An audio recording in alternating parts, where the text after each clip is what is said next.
Thank you, Mr. Speaker, sir. The floor is yours, sir.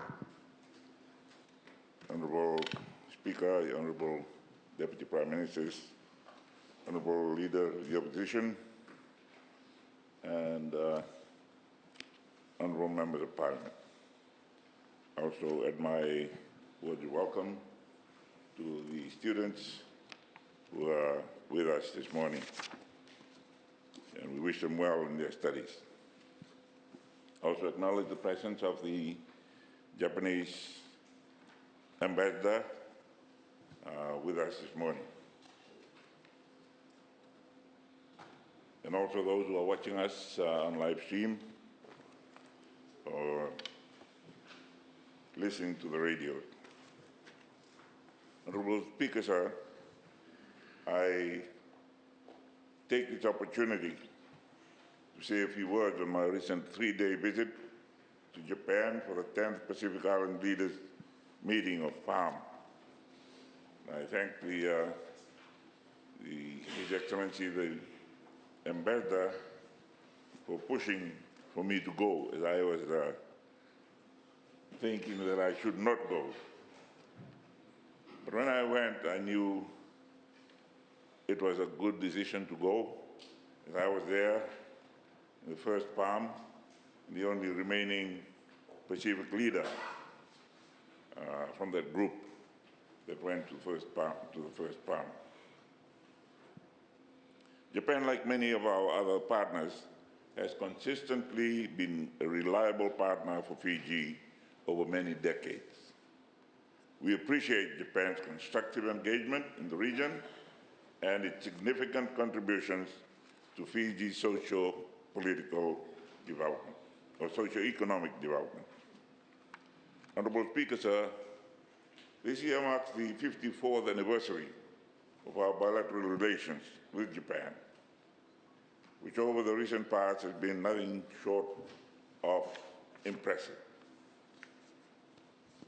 While our multilateral relationship has been strengthened by the PALM Summit held every 3 years over the last 27 years. Honorable Speaker, sir, in 1997, as Prime Minister, I led Fiji's delegation to the first PALM Summit held in Tokyo that year. But 3 years prior to that, we had formed the foundation of the group that we eventually called PALM, also held in Japan, and also there. And I had the honor of visiting His Majesty, the Emperor, at the time. His young son was not in the palace, was touring Fiji at the time, and this time I met him as the Emperor. The relationship between Japan and the Pacific Island countries have developed along two tracks, the bilateral and regional. I propose, Mr. Speaker, sir, to focus first on the bilateral relationship before I elaborate on the PALM Summit itself. Honorable Speaker, sir, since the inception of our bilateral relationship in 1970, Japan has provided approximately $1.6 billion worth of development assistance to Fiji, for which I express our sincere appreciation. I'm also pleased to acknowledge the ongoing positive collaboration and exchanges on a possible strategic partnership agreement between our two countries. A strategic partnership agreement would be a landmark achievement in advancing our bilateral relationship to greater heights. Honorable Speaker, sir, on Wednesday, the 17th of July, I was privileged to lead our delegation to the bilateral meeting with the Japanese Prime Minister, the Honorable Fumio Kishida. In discussions with the Prime Minister Kishida, I acknowledged the continuous and continuing support of the government of Japan with our infrastructure needs in critical sectors including healthcare, education, fisheries, aviation, and disaster management capabilities. I also express gratitude for the approval for a standby loan for disaster recovery and rehabilitation. And the Honorable Deputy Prime Minister elaborated on that during the budget presentation. In addition, the establishment of a seamless disaster prevention system in Fiji through initiatives such as the Disaster Risk Management Reporting Service using the quasi-Zenith satellite system, QZSS. Mitsubishi, it's called, Mr. Speaker, sir. The QZSS enabled disaster reporting service will enable our people to be better informed of imminent natural disasters, facilitating better preparedness. To further our bilateral cooperation, 3 documents were signed. The minutes of a meeting for a study on the feasibility of utilizing Japan's renewal, maintenance, and repair technologies to extend the lifespan of the bridges and feasibility of public-private partnership projects between the Ministry of Infrastructure of Japan and the Fiji Ministry of Public Works and Fiji Roads Authority. Second was the Memorandum of Cooperation in Emergency Warning Satellite System using the QZSS between National Space Policy Secretariat, the Cabinet Office of the Government of Japan, and Fiji Ministry of Rural and Maritime Development and Fiji Ministry of Lands and Mineral Resources. Memorandum of Cooperation, third was the Memorandum of Cooperation on Trade and Investment Promotion between the Japan External Trade Organization, JETRO, and Investment Fiji. Prime Minister Kishida and I also exchanged views on various regional issues, including the proposal for a zone or ocean of peace. I also informed Prime Minister Kishida, sir, of our gratitude to the government of Japan for its transparency and honesty in dealing with the Advanced Liquid Processing System, ALPS. We acknowledge the commitment, Japan's commitment to keeping the foreign leaders and global community fully informed of the measures being taken to ensure the safety and effectiveness of the ALPS process. I noted the International Atomic Energy Agency 4th of July report and the IAEA Task Force's first full report issued in January of this year, since the discharge began last year. The IAEA Task Force concluded the discharge to be consistent with international safety standards and reaffirmed the conclusions from the agency's comprehensive safety report issued last year. We continue to request the government of Japan to continue to take measures in accordance with international safety standards to take all possible measures to ensure no transboundary harm to the Blue Pacific continent happens. Honorable Speaker, sir, the Palm Summit, held every 3 years since 1997, has developed into a central platform for regional policy dialogue. I commend the government and the people of Japan for the consistent delivery of its commitments throughout the PALM process for nearly 3 decades. On Thursday, the 18th of July, Speaker, sir, the 10th Pacific Island Leaders meeting was held under the co-chairmanship of Mr. Kishida, Prime Minister of Japan, and the Honorable Mark Brown, Prime Minister of the Cook Islands, current chair of the Pacific Islands Forum Leaders Meeting.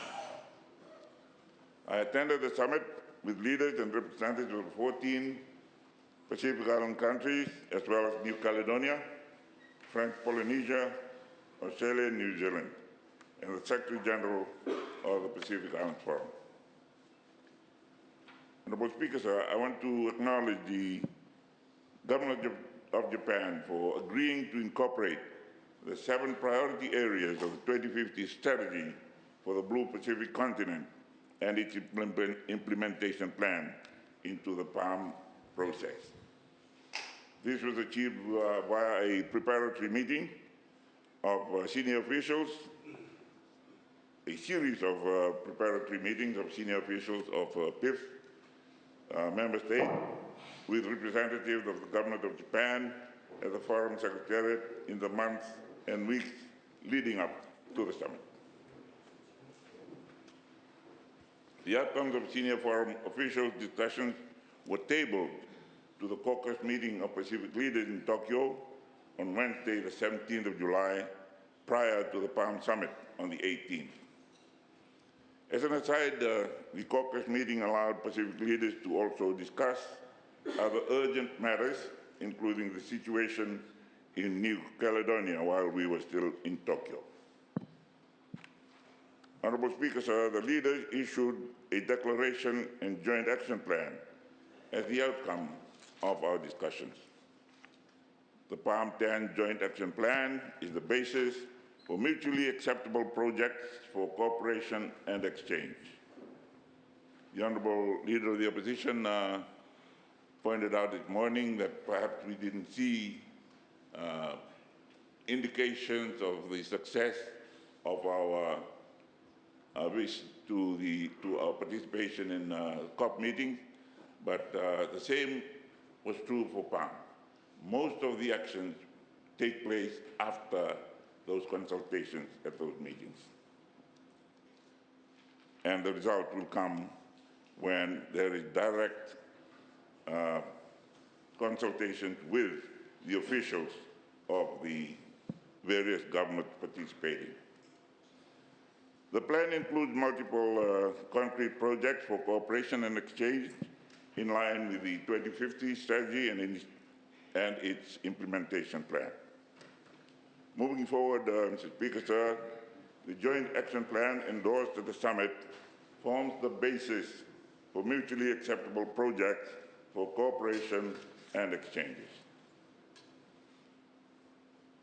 In addition to the PALM summit, the bilateral meeting with the Prime Minister of Japan, there was an additional 13 engagements and meetings that made for a very busy 3-day visit to the land of the rising sun. Along with other Pacific leaders, Mrs. Rabuka and I were also honored to meet their Royal Majesties, the Emperor and the Empress of Japan, in a brief audience. And as I mentioned earlier, he was a young man when I visited his late father, the late Emperor.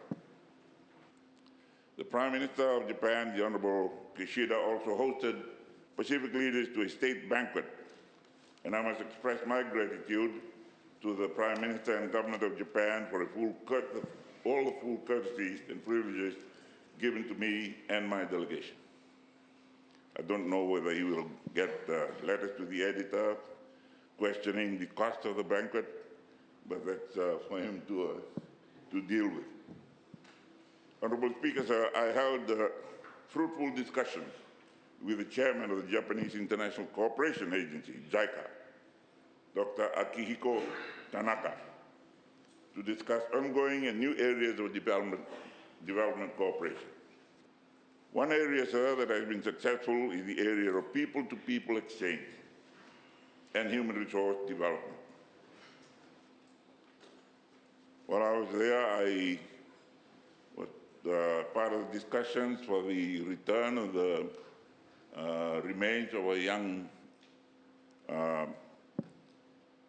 man who was playing rugby there, and we thank the government of Japan for their cooperation, and also the Ministry of Health of Fiji in their cooperation for the return of the remains of that young man. Honorable Speaker, sir, my close observation of the strength of the Japanese economy and infrastructure, which must be described as a miraculous transformation from the struggles after World War II. I was impressed that despite their economic success, the people of Japan have retained their culture of discipline, hard work, respect, and civility.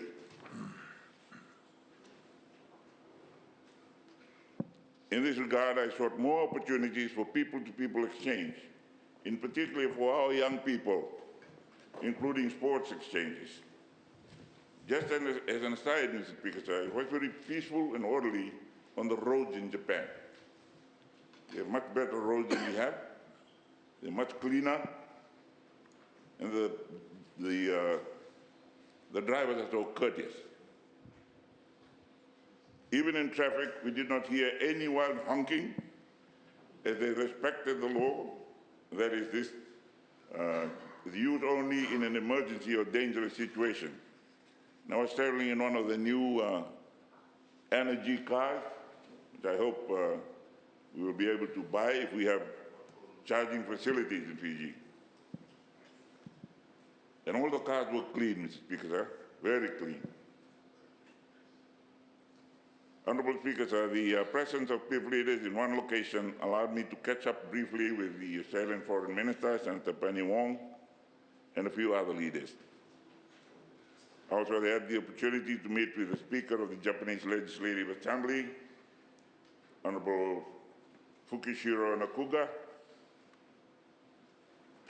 and the chairman of Japan-Fiji Parliamentary Friendship League, and other senior members of the League enthusiastically attended our meeting. And I've invited you, Mr. Speaker, sir, to send a delegation from Fiji to continue the conversation in the League. I conveyed to Honorable Nukuga your greetings, sir, and I also convey his reciprocal greetings to you. I also took the opportunity to invite the Honorable Nukaga and members of the Japan-Fiji Parliamentary Friendship League to visit Fiji, perhaps on the 55th anniversary of our independence, which is next year. Honorable Speaker, sir, I also took the opportunity to meet with key non-profit foundations who have been longtime friends and supporters of Fiji and the Pacific. The Sasakawa Peace Foundation and its parent, Nippon Foundation. I looked around at the meeting hall and I felt that I was the oldest in the hall. Then I went to these two leaders and found out that I was very young. The Sasakawa Peace Foundation hosted the Japan-Fiji Nations Conference in Tokyo in 1988, attended by the late former President, Prime Minister, and Tunabali Tuneau, Rabuka Mrs. Mara, 9 years before the first Palm Summit held in 1997, and he's still there. Sasakawa Peace Foundation hosted a special week of seminars and lectures during the Palm 10 Summit, to which it invited Pacific leaders, academics, and researchers. I was honored to attend to give my view on Palm Summit and the challenges that we face in Fiji and in the Pacific.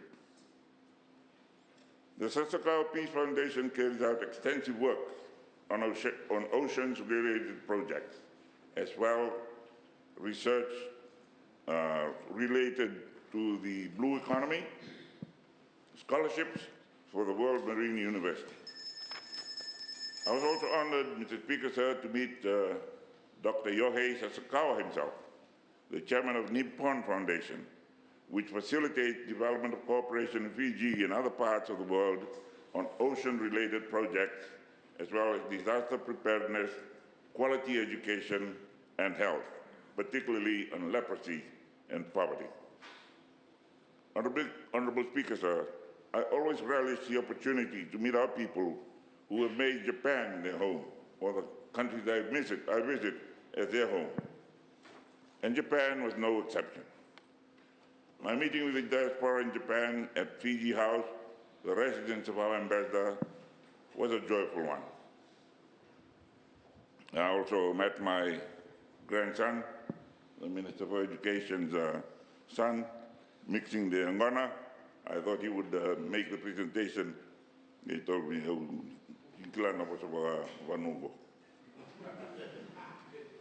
I also noted that this is a subjective observation, that they are most polite this diaspora group that I've met. I think the culture of the Japanese has got onto them. They're very, very courteous and very polite. I don't know what will happen when they come back to Fiji. I hope they retain that culture of respect. I believe the respectful manners, hard work, and discipline of the Japanese people have influenced them really positively. Mr. Speaker, as highlighted by these areas of collaboration and enduring relationship, Japan is marked by increasing engagement across various critical sectors and issues, and I take this opportunity to thank the government and the people of Japan and JICA for their support and partnership.